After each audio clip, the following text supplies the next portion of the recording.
सुंदर लीला है। आचार्य सुखदेव ने ब्रज गोपियों के मुंह से बड़े संक्षेप में इस लीला का वर्णन करवाया है। हम सूर्य को आधार मानकर इस लीला को गा रहे हैं। कुछ लोग भगवान को सारी मर्यादाओं में बांधे रखना चाहते हैं। वे इस लीला को दोष ही बताते हैं। वह कहते भगवान ने चोरी की, माखन चोरी की। यह ठीक नहीं है बात। भगवान ही जब चोरी करने लगेंगे तो आदर्श बिगड़ जाएगा, बात ठीक है। चोरी से आदर्श बिगड़ता ही है, इसका उत्तर देते हुए आचार्य सुखदेव ने कहा भी है, नहीं, वह वास्तव में चोरी नहीं थी। पहली बात, चोरी होती है दूसरे के धन की। चोरी होती है उसकी जो पराई वस्तु हो। भगवान सबके स्वामी हैं। संसार का सारा ऐश्वर्य, सारी संपत्ति उनकी तो उन्हीं की है, तो चोरी का प्रश्न ही कहां जाता है। दूसरी बात यह है कि यह तो ब्रजबालाओं के मन की अभिलाषा पूर्ण करने के लिए परम भगवान का वरदान है। यह गोपियों की बात है। जिस रूप में भगवान को वह भोग लगाना चाहती थी, उसी रूप में उन्होंने भोग स्वीकार किया है। परम भगवान को नैवेद्य अर्पण करने की, नैवेद्य ग्रहण करने की यह नवीन पद्धति द्वापर के अंत में श्री कृष्ण ने स्वयं ब्रज में दी। यह बड़ी सुंदर वस्तु है। यह लीला इसी भाव से समझनी चाहिए भैया। ये जितनी भी चोरी वाली बात है, ये जितनी ब्रज गोपियां हैं, इनका संबंध पद्म पुराण में आता है। इनके संबंध में बहुत लंबी चौड़ी बात वहां कही गई है। क्योंकि हमें केवल रस लेना है, सो हम रस की बात करेंगे।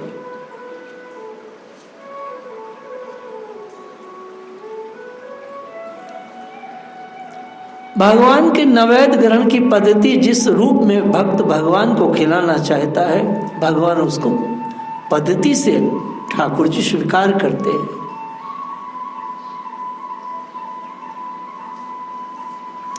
यह लीला बड़ी रसीली है। हम कल से माखन लीला को गा रहे हैं, आप लोग सुन रहे हैं।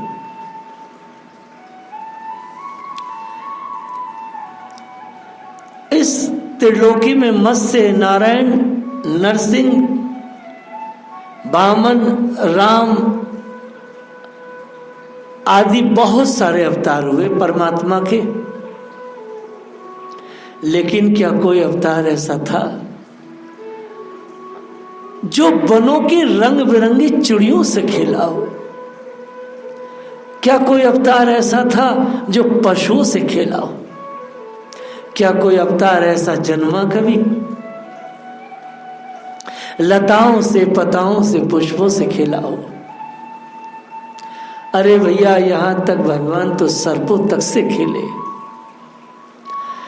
एक बार जब खिरक में एक सर्प निकल आया तो लाला ने वह सर्प को पूंछ से पकड़ लियो और उसके सिर पर ऐसे भगवान फन पर हाथ फेरने लगे। मैया डर गई, अरे लाला यार छोड़ दे तो को खा लेगो। लेकिन भैया बात तो सुनो, उस अमृत घन परमात्मा ने जिस बेशेले नाग के सिर पर हाथ फेरा हो, तो क्या उसके शरीर में अब विष रह सकता था? वह तो नागराज समस्त नाग पूरे के पूरे अमृत से भर गए। उनका जीवन तो अमृत में हो गया, वहां विष रहा ही का। मैया इस तत्व को क्या जाने। ये ठाकुर जी हैं। माखन लीला, माखन चोरी लीला, ये नैवेद्य परोसने की और पाने की परमात्मा ने और गोपियों ने नई पद्धति निकाली है। इस पद्धति पर आर्य समाजी कुछ बोले तो शोभा नहीं देता। रंग बिरंगी छोटी छोटी चिड़ियों की भगवान आवाज निकालते, भगवान के मुख सिर पर म्यूर पुंछ लगा है। वह चिड़िया उन्हें अपना समझती है, कोई उनके कंधे पर बैठ जाती हैं तो कोई उनके सिर पर ही बैठ जाती है, ची ची करती हैं, भगवान के हाथों से भोग पाती हैं। छोटी छोटी रंग बिरंगी चिड़िया, भगवान वन राज हैं, चिड़ियों का भी सेवन करते। बानरों को देखो, ऐसे नटखट बानरों को भगवान दोनों हाथ पकड़ लेते। ग्वारिया कहते लाला या छोड़ दे, काट लेगो तो को न काटेगो ना, ये मेरे साथ खेलेगा। भगवान बंदरों को दोनों हाथ पकड़ के घर ले आते। श्री गोपियां कृष्ण की लीला को देख के निहाल हो जाती।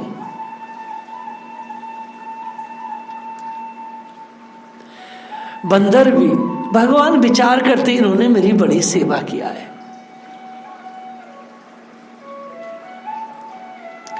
स्वान के साथ प्रभु खेलते। आपने ब्रजवासी बच्चों को देखा होगा किस तरह कुत्ते को पकड़ लेते, उससे खेलते। भगवान कुत्ते को पकड़ लेते। सारे ग्वारिया कुत्तों को पकड़ लेते, उनके साथ खेलते। भगवान गायों को, उनके बछड़ों को, छोटे छोटे बछड़ों को जो उनके साथ खेलते। कौन पशु पक्षी ऐसा है जिसे श्री कृष्ण ने प्रेम न दिया हो? कौन अवतार परमात्मा का ऐसा है जिसने कृष्ण के जैसा व्यवहार जगत में किया हो? कोई नहीं, कोई नहीं। पहली बार माखन चुराए हैं, पकड़े भी गए हैं। खम्बे की लीला को भी हमने कल गा दिया।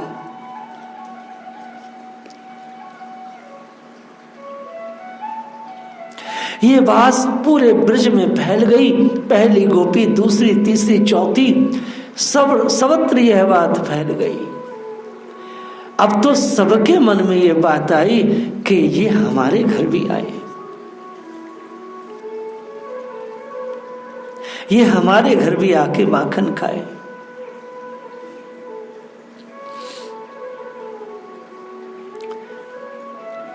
सभी के घर आवे। दूसरे दिन एक गोपी सुनते ही फिर चली और आई नंद बाबा के महल में। वह खोजने गई कि किसी तरह मैं भी इशारा कर दूं कि मेरे यहाँ भी आ जाए, क्योंकि जब भगवान माँ यशोदा के साथ थे तभी उस गोपी के मन में ये बात आई थी। तो वह गोपी भी नंद बाबा के घर गई। किसी प्रकार कन्हैया मेरे भावना को भी समझ ले, मेरा काम भी बन जाए। उस समय नंद बाबा के घर के बगल में बड़े सुंदर बगीचे में श्याम सुंदर एक वृक्ष के नीचे सखाओं के बीच में थे। बड़ा भारी सलाह मशवरा हो रहा था बालकों में। बड़ी गहरी चिंतन चल रहे थे, कब क्या करना है और कब कौन सी लीला करनी है। घर में थे नहीं थे, वह गोपी सीधे ब्रज रानी के पास पहुंच गई। डायरेक्ट पूछा, महारानी जी लाला कहाँ गए हैं? मैया बोली, पता नो, अभी तो यहीं तो। अगर देखो बगीचे में हो तो कह देना मैया बुला रही है। यह कह गई और जाकर देखा कि वहां गोप शिशुओं के साथ हो अल्लाह कर रहे हैं, मजे से ठाकुर जी खेल रहे हैं। गोपी ने जाके कहा, श्याम सुंदर तुम्हें मैया बुला रही है, लेकिन सुने कौन? वह तो खेल में मगन थे। फिर बोले, माँ से कह देना अभी नहीं आएंगे। अब उस गोपी की आंखें लग गई श्री कृष्ण के स्वरूप पर। सोचने लगी, विधाता ने मेरा घर इतना दूर क्यों बना दिया? समीप होती तो ना जाने कितनी बार भागकर चली आती। अब इतनी दूर घर है मेरा और नजदीक में बढ़िया माखन मिल जाता है, तो इतनी दूर में क्यों ये मेरे घर आएंगे। ये बात गोपी परमात्मा श्री कृष्ण के दर्शन करती हुई सोच रही है।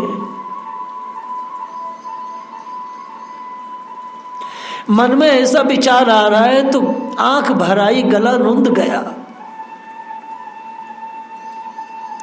आंखों में प्रेमाश्रु की धारा बहने लगी। नंद भवन से मेरा घर बहुत दूर है और मैया कहती है लाला से, लाला दूर जाके मत खेला कर।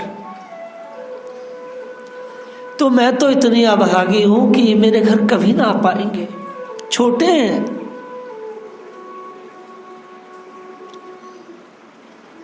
अब उसने मन में सोचा कि यही दशा यदि रही तो कुछ ही क्षण में चेतना जाती रहेगी, होश बिल्कुल नहीं रहेगा। तो यह तो मजे में खेल रहे हैं और किसी को अचेत पड़े देखेंगे तो इनके खेल में विधन हो जाएगा। आहा, उस गोपी का भाव देखिए। ये परात पर ईश्वर इतना छोटा मगन बालकों के साथ खेल रहा है। किसी के दिल की क्या पता।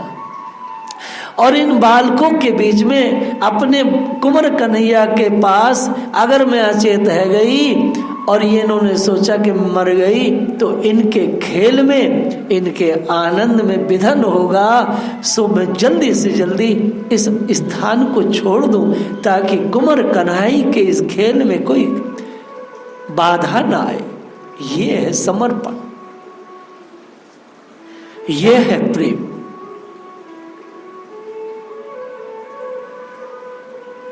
साहस बटोर कर घर चली गोपी। हृदय में वही झांकी बसी हुई है, कैसे मेरे घर आवे, कब आवे। अब उसको यह पता नहीं है कि यह मेरे मन की बात श्री कृष्ण जान गए हैं, क्योंकि परात पर प्रभु तो घटघटवासी हैं। ये उस गोपी को पता नहीं है, श्री कृष्ण सारा पता जानते हैं। अब उनकी लीला शक्ति ने, उनकी लीला माधुर्य की अभिलाषा ने उनसे कहा, यह सोचने लगे मन में कि इन सारी गोपियों के हृदयों के चित्र तो मेरे सामने आ गए। ये कैसे कैसे क्या क्या चाहती हैं, और एक नहीं अगणित हैं, बहुत सारी हैं। तमाम वात्सल्यमयी गोपनाएं, और यह कह रही हैं कि देखो हम रोज रोज कितनी ललसा से, कितने स्नेह से तुम्हारे लिए माखन सजा कर रखती हैं, और हमारे व्याकुल प्राण पल पल तुम्हें पुकारती है। हमारी आंखें प्रतिक्षण तुम्हें निहारती रहती हैं। ये चाहती है कि अभी आ जाएं, और यह देखती हैं कि ये परिकरों के साथ, सखाओं के साथ आ जाएं तो हम निहाल हो जाएं। श्री गोपियां भगवान की नित्य स्वरूपा है, वह नित्य प्रेमिकाएं हैं, वो गैर नहीं है। बालक कृष्ण मात्र 5 वर्ष के हैं। हम लोग श्री कृष्ण के रसीले चरित्र को सुन रहे हैं।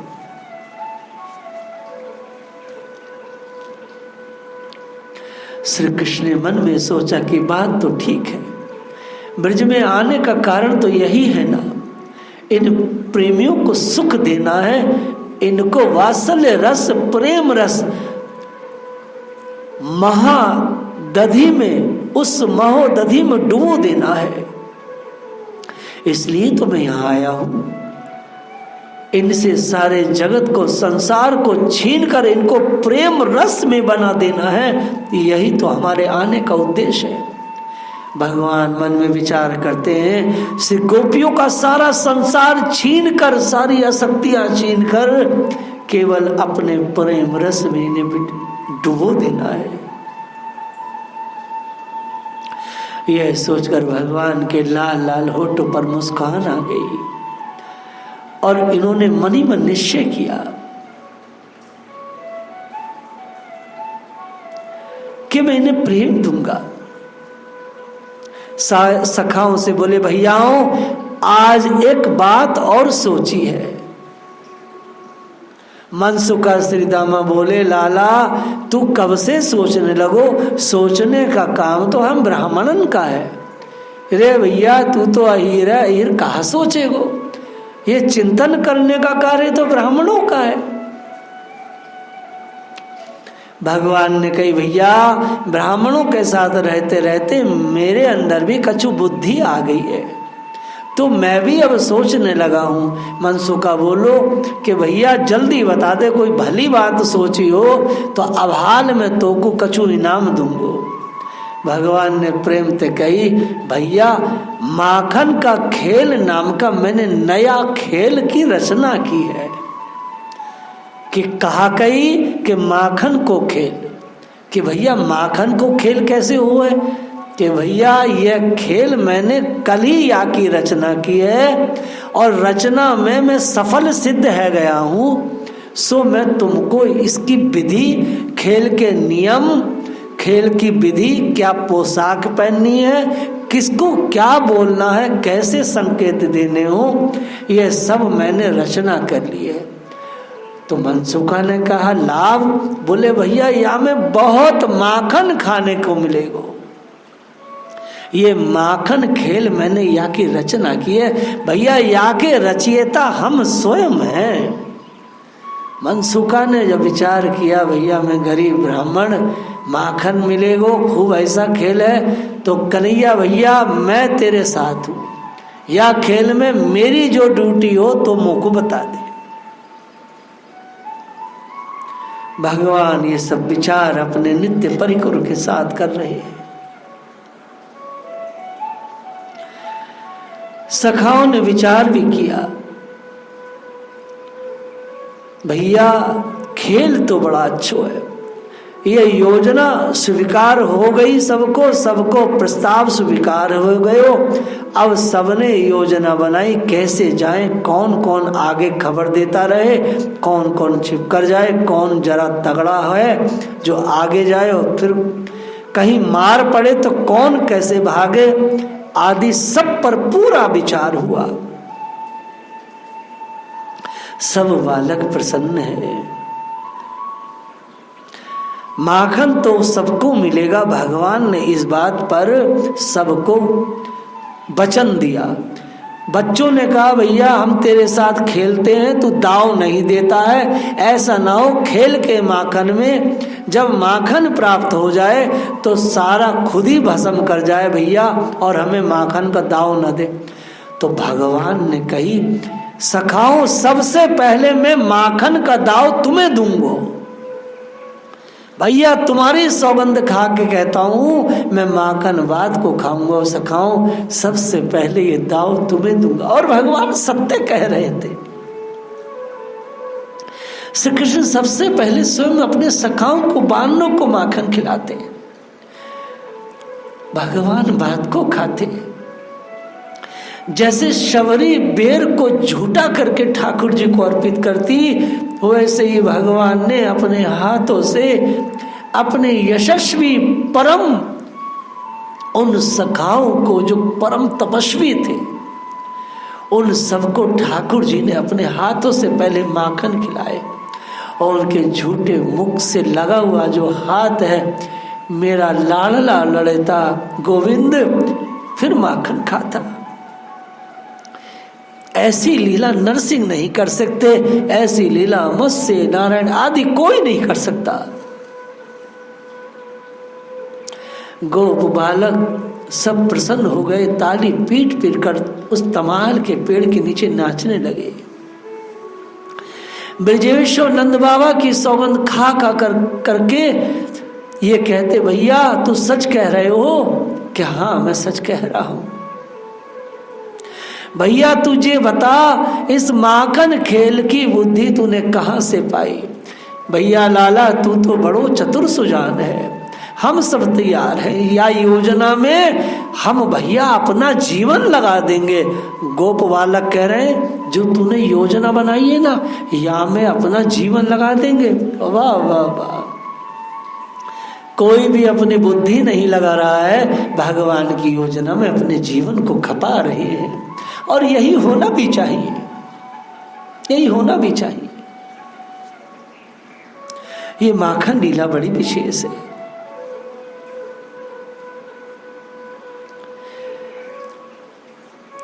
अब ब्रजेश्वरी उद्यान में इन्हें लेने गई। आज शाम हो गई थी। मैया जब लेने आ गई तो कहीं योजना खुल ना जाए, इसलिए मैया की बात मानकर सब लोग घर पहुंच गए।